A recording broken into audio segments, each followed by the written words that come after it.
धन, दौलत, जायदाद सब कुछ था विराट की ज़िंदगी में। कुछ नहीं था तो सिर्फ सुकून।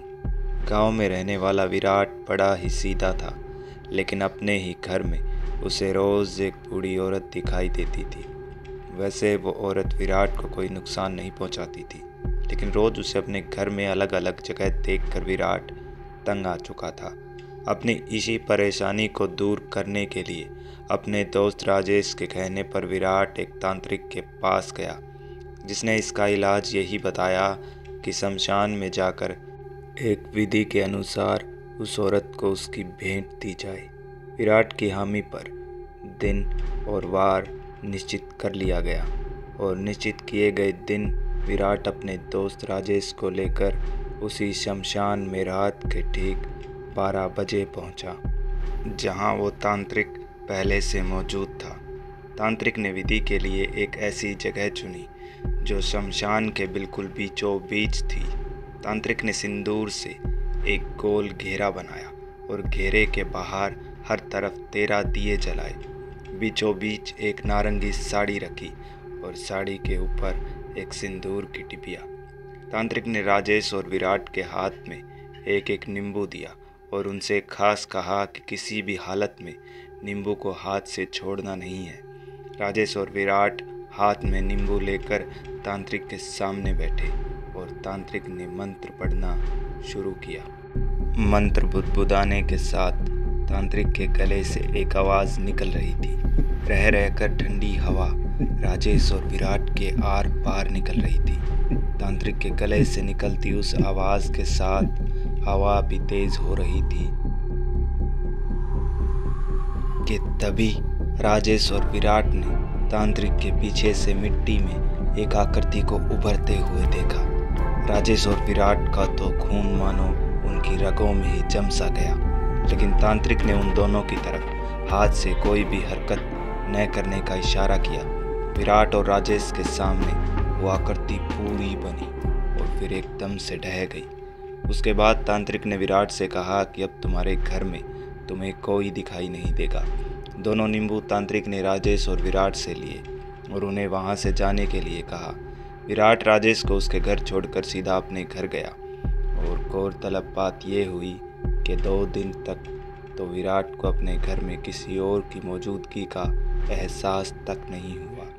लेकिन ये शायद तूफान से पहले की शांति थी, क्योंकि शमशान में तांत्रिक के पीछे उस आकृति को उभरता देख विराट के हाथ से नींबू छूटकर नीचे गिर गया था।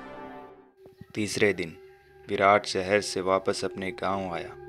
तब तक काफ़ी रात हो चुकी थी। घर पहुंचने के बाद दरवाज़ा खोलकर विराट जैसे ही अंदर घुसा, एक फुटबॉल उसके घर के बीचों बीच टप्पे पर टप्पा खा रही थी। विराट ने अपना पूरा घर छान मारा, लेकिन उसे कहीं कोई नहीं दिखा। विराट ने सोचा शायद छत पर कोई हो सकता है, इसीलिए सीढ़ियों से होता हुआ विराट छत पर पहुंचा। पूरी छत पर नज़र घुमाई तो उसे छत पर भी कोई नहीं दिखा। छत पर हर जगह अच्छी तरह चेक करके जैसे ही विराट नीचे जाने के लिए पलटा, तो पलटते के साथ ही एक औरत के हंसने की आवाज़ विराट के कानों में पड़ी। विराट पलटा तो देखा एक औरत छत की दीवार पर उसकी तरफ पीठ करके खड़ी है। उसके खुले घुंघराले बाल हवा में लहरा रहे थे। अचानक अपने घर की छत पर किसी अनजान लड़की को देख कोई भी डर जाता, और विराट का भी वही हाल था। विराट कुछ सोचता समझता उससे पहले ही विराट की नज़रों के सामने वो औरत छत से नीचे कूद गई। ये नज़ारा देख विराट के पैर लड़खड़ाने लगे थे। विराट अपने लड़खड़ाते कदम और बिल्कुल सूख चुका गला लेकर दीवार तक गया और दीवार के ऊपर से नीचे झांका तो नीचे कोई नहीं था। विराट के लिए अपनी नज़रों पर यकीन कर पाना मुश्किल था। विराट शायद जानता था कि उसके साथ ये सब क्यों हुआ। विराट तुरंत छत का दरवाज़ा बंद करके दौड़कर नीचे आया और राजेश को फ़ोन लगाया, लेकिन लगातार राजेश का फ़ोन बंद आ रहा था। थक हार कर विराट ने यही सोचा कि अब तो वो सुबह ही राजेश को लेकर उस शमशान वाले तांत्रिक के पास जाएगा। विराट फ़ोन बेड पर पटक कर बाथरूम में गया और नल चालू करके पानी अपने चेहरे पर मारने लगा, लेकिन उसी बीच बाथरूम का दरवाज़ा विराट के अंदर रहते ही एक आवाज़ के साथ बंद हुआ। विराट पलट कर देखता, तब तक दरवाज़ा बंद हो चुका था। विराट ने दरवाज़ा खोलने की बहुत कोशिश की, लेकिन उसकी हर कोशिश नाकाम रही, क्योंकि दरवाज़ा बाहर से बंद था। इसका मतलब ये था कि विराट के अलावा भी घर में कोई और मौजूद था। विराट ने ज़ोर ज़ोर से दरवाज़ा पीटना शुरू किया। कौन हो तुम? देखो, दरवाज़ा खोलो, वरना तुम्हारे लिए अच्छा नहीं होगा।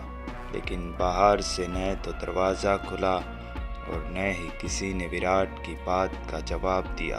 विराट 4 कदम पीछे हटा दरवाज़ा तोड़ने के लिए, लेकिन तभी उसके कानों में पड़ी एक आवाज़, तू चला जा यहाँ से, यहाँ मैं अकेली रहूँगी। विराट ने अंदर खड़े ही जवाब दिया, देखो, तुम जो कोई भी हो, ये घर मेरा है, तुम मुझे मेरे ही घर से बाहर नहीं निकाल सकती। तभी एकदम से एक झटके के साथ दरवाज़ा खुला और विराट के सामने एक औरत गुस्से भरी लाल आंखें और काले दांत, राख सा चेहरा लिए खड़ी दिखाई दी। विराट के रोंगटे डर के मारे उससे सवाल करने लगे। उसका दिल ज़ोरों से धड़कने लगा था। एक पल के लिए विराट ने पलक झपकाई और उसी के साथ सामने खड़ी वो औरत गायब हो गई। विराट तुरंत बाथरूम से बाहर निकला और घर से बाहर दौड़ पड़ा। दौड़ता दौड़ता विराट पहुंचा उसी शमशान में जहां तांत्रिक राख से हड्डियां टटोल रहा था। विराट ने तांत्रिक के पास जाकर उसे सारी बात बताई तो इस पर ज़रा ऊंची आवाज़ में तांत्रिक ने जवाब दिया, वो शमशान की भूतनी है। वो अपने आसपास किसी भी इंसान को बर्दाश्त नहीं कर सकती और वो तेरे घर में इसीलिए आई है क्योंकि तूने हाथ से नींबू गिराया था। विराट ने कहा कि डर की वजह से नींबू उसके हाथ से छूट गया था।